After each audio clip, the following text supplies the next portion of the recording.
자, 바로 세 번째 단락으로 한번 넘어가 보겠습니다. 이 세 번째 단락이 좀 길고 좀 어렵다고 볼 수 있을 것 같아요. 하지만 우리가 이제 이런 글을 읽어 나갈 때 여러분들이 우리가 첫 번째 시간에서 얘기한 것처럼 이 비문학 지문, 독서 지문은 일정한 흐름을 가지고 있다고 했습니다. 그죠? 일정한 흐름. 그러니까 첫 번째 단락에서는 포퍼의 주장을 얘기했죠. 과학적 지식, 새로운 지식은 과학적 방법에 의해서 어떤 경험을 거친 후에 누적된다. 자, 근데 두 번째 단락에서는 포퍼가 제안한 과학적 방법에 대해서 반론을 펼친 콰인의 총체주의를 얘기했죠.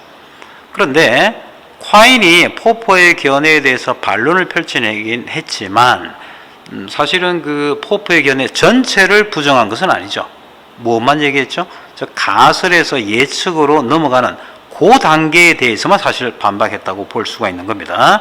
자, 일단 이렇게 두 번째 단락까지는 그런 흐름이다. 자, 세 번째 단락을 한번 보겠습니다. 자, 논리 실증조요. 포퍼는 이렇게 얘기했습니다. 첫 번째 단락과 좀 비슷한 얘기가 나오네요. 경험과 무관하게 참으로 판별되는 분석명제, 그 다음에 경험을 통해 참으로 되는 종합명제를 서로 다른 종류라고 구분했습니다. 포퍼는 쉽게 얘기하면 명제를 분석명제, 종합명제, 경험과 무관한 분석명제, 경험을 통해 참으로 판별되는 종합명제 이렇게 구분했다. 자, 그러나 콰인은 또 여기서 태클을 걸고 있네요. 총체주의를 정당화하기 위해 이 구분을 부정하는 논증을 다음과 같이 제시한다고 했습니다.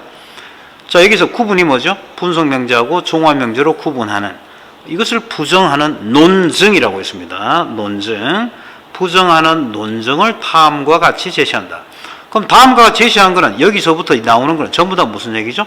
논증에 관한 얘기죠. 논증. 즉 콰인의 논증. 다른 말로 하면 포퍼의 견해를 부정하는 콰인의 논증의 얘기가 나오는 거죠.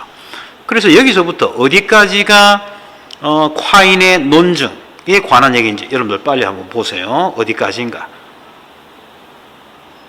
모두 분석명제다. 그런데 후자가 분석명제인 까닭은 전자로 환원할 수 있기 때문이다. 이러한 환원이 가는 것은 총각과 미혼의 성인 남성이 동의적 편이기 때문인데 그게 왜 동의적 편인지 물어보면 이들을 서로 대치하더라도 명제의 참도는 거짓이 바뀌지 않기 때문이라고 할 것이다. 하지만 이것만으로는 두 편의 의미가 같다는 것을 보장하지 못해서 동의적 편은 언제나 반드시 대체 가능해야 한다는 필연성 개념에 다시 의존하게 된다. 이렇게 되면 동의적 편이 동어 반복명제로 환원 가능하게 되어 필연성 개념은 다시 분석명제 개념을 의존해야 되는 순환론에 빠진다. 따라서 콰인은 종합명제와 구분되는 분석명제가 존재한다는 주장은 근거가 없다는 결론에 도달한다. 자, 한번 보면 부정하는 논증이 여기서부터 어디까지일까요? 여기까지입니다. 여기가 전부 다 논증입니다. 그러니까 여러분들이 글을 읽어 나갈 때 이 논증에 해당되는 이 부분을 처음에 지문을 읽을 때 이 부분을 다 이해하려거나 해서는 안 됩니다. 우리가 지금 하려고 하는 것은 뭐냐? 이 글이 가지고 있는 흐름을 이해하는 것이 중요하다고 했습니다. 첫 번째 단락, 포퍼의 견해. 두 번째 단락, 포퍼의 견해를 반박하는 콰인의 총체주의를 소개했고, 세 번째 단락에서는 포퍼가 분석, 종합명제 이렇게 구분하는 것에 대해서 뭐 한다 그랬죠? 부정하는 논증을 제시했어요. 그럼 여기까지가 전부 다 논증이라고 했습니다. 자, 그러면 순환론에 빠진다는 건 뭐죠? 지금까지 논증을 한 것에 대한 일종의 소결론이 되는 거죠. 내가 논증을 해봤더니 누구죠? 포퍼의 견해에 대해서 한번 논증을 해봤더니 얘들은 순환론이라고 하는 문제점에 빠지게 되더라는 거예요. 이게 소결론이죠. 따라서 콰인은 하면서 여기 와서 이제 이 단락의 전체 결론을 맺게 되는 거죠. 뭐죠? 이렇게 종합명제, 분석명제 구분하는 것은 근거가 없다는 결론에 도달. 이렇게 되는 겁니다.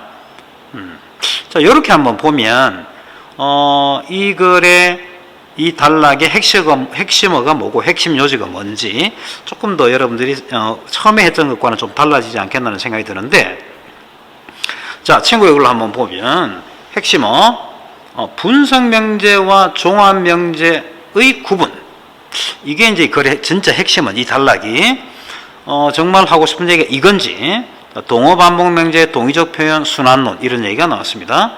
핵심 요지 논리 실증주의와 포포는 분석 종합으로 구분하는 반면 콰이는 총체적을 위해서 구분하지 않는다.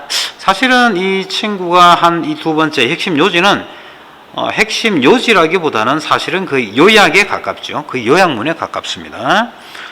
그래서 여기 이제 이 친구가 요약한 것들은 전부 다 위에 있는 요지를 조금 더 이렇게 늘려서 썼다 이렇게 볼 수가 있겠죠. 이렇게 핵심 요지는 이렇게 완전한 형태의 문장으로 서술하는 것보다는 간단하게 명사형으로 끝내는 게 사실은 훨씬 더 요지에 가까운 개념이다 이렇게 볼 수 있을 것 같아요.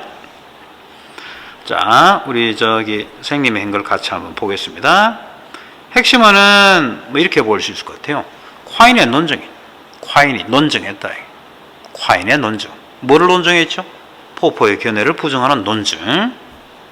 핵심 요지는 포포의 견해, 즉 분석과 종합 이렇게 구분한 포포의 견해를 반박하는 콰인의 논증. 이게 세 번째 단락의 전체적인 요지라고 볼 수가 있는 거죠. 포포의 견해를 반박하는 콰인의 자세한 논증 과정이 나와 있죠. 그러면 그 부정하는 논증의 과정을 간단하게 요약을 하면 되겠죠. 자, 종합명제와 분석명제로 구분하는 포포의 주장은 순환론의 오류를 가지므로 근거가 없다. 뭐 이런 정도로 간단하게 해볼 수 있겠다 하는 생각이 듭니다.